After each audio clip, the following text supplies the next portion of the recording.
आज बात करते हैं भ्रम की।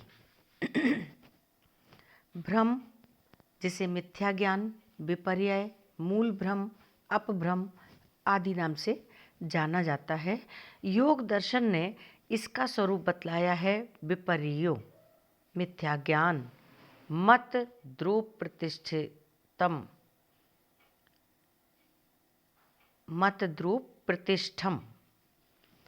तो रज्जु में सर्प, शुक्ति में रजत इत्यादि, इन सबकी जो प्रतीति होती है उसे अंग्रेजी में इल्यूजन और भारतीय दार्शनिकों की भाषा में भ्रम कहा जाता है।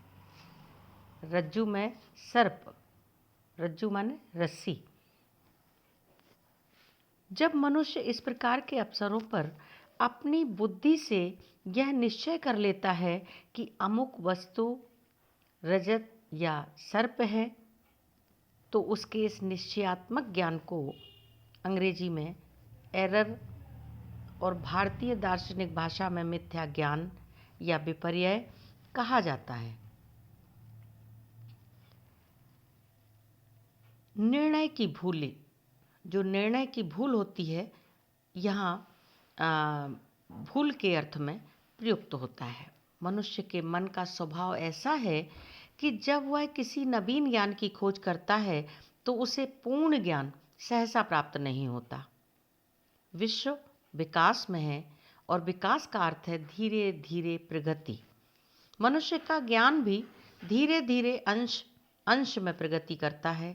एक समय था जब वैज्ञानिक पृथ्वी, जल, अग्नि और वायु के परमाणुओं को मूल तत्व मानकर विश्व को उनका ही बना मानते थे। भारत में न्याय और बौद्ध दार्शनिक भी ऐसा ही मानते थे। फिर विज्ञान का विकास होने पर परमाणु को धन और ऋण विद्युत कणों का बना माना जाने लगा। फिर इन खंडों के भी अनेक खंड हो गए और अंत में इन परमाणु खंडों को सांख्य दर्शन के समान एक ही जड़ ऊर्जा का बना माना जाने लगा। वेदांत इस जड़ ऊर्जा को भी ब्रह्म की अभिव्यक्ति मानता है। इस दृष्टिकोण से जो दार्शनिक और वैज्ञानिक परमाणु या जड़ प्रकृति का बना विश्व को मानते हैं, हम उनके ज्ञान को आंशिक सत्य और आंशिक ब्रह्म कह सकते हैं। सर्वथा मिथ्या ज्ञान नहीं कह सकते, कारण यदि यह ज्ञान न प्रकट हुआ होता तो जो पूर्णतर ज्ञान पीछे प्रकट हुआ वह संभवतः न आया होता। श्री अरविंद ने लिखा है कि हमारे जगत में मूल भ्रम सर्वदा सत्य का परिचारक और पथ अन्वेषक हुआ करता है।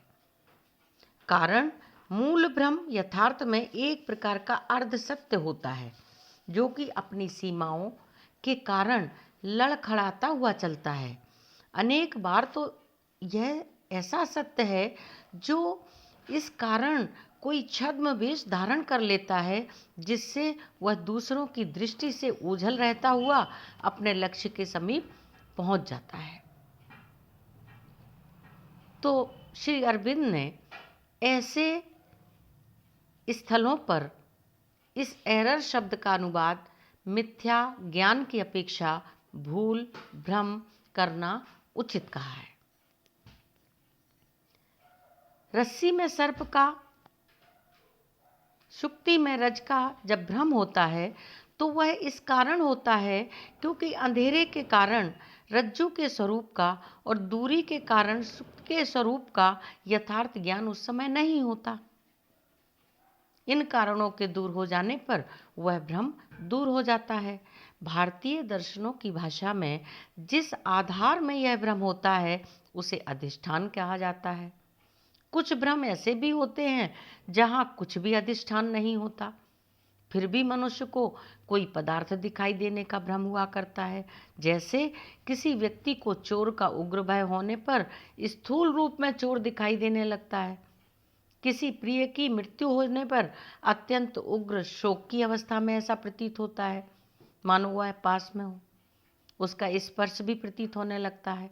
सम्मोहन की अवस्था में भी बिना किसी भी अधिष्ठान के पदार्थ दिखलाई देने लगते हैं। उन्माद की अवस्था में भी ऐसा हो सकता है। इस प्रकार के भ्रमों को अंग्रेजी में हेलुसिनेशन कहा जाता है और हिंदी या संस्कृत में निरधिष्ठान भ्रम कहा जाता है। इस प्रकार के भ्रम मन की अपसामान्य अवस्था में हुआ करते हैं, एबनॉर्मल जिसे कहते हैं। तो इस तरह से भ्रम हो या अपभ्रम हो, श्री अरविंद ने रज्जु, सर्प, शुक्ति, रजत सभी भ्रमों को इस श्रेणी में रखा है। तो इस प्रकार इल्यूजन और हेलुसिनेशन में नाम मात्र का ही भेद रह जाता है। इस दृष्टि से निरधिष्ठान भ्रम और कहीं अपभ्रम होता है। तो इन भ्रम की स्थिति से हमें बचना है, सत्य की खोज करना है। आज यहीं ओम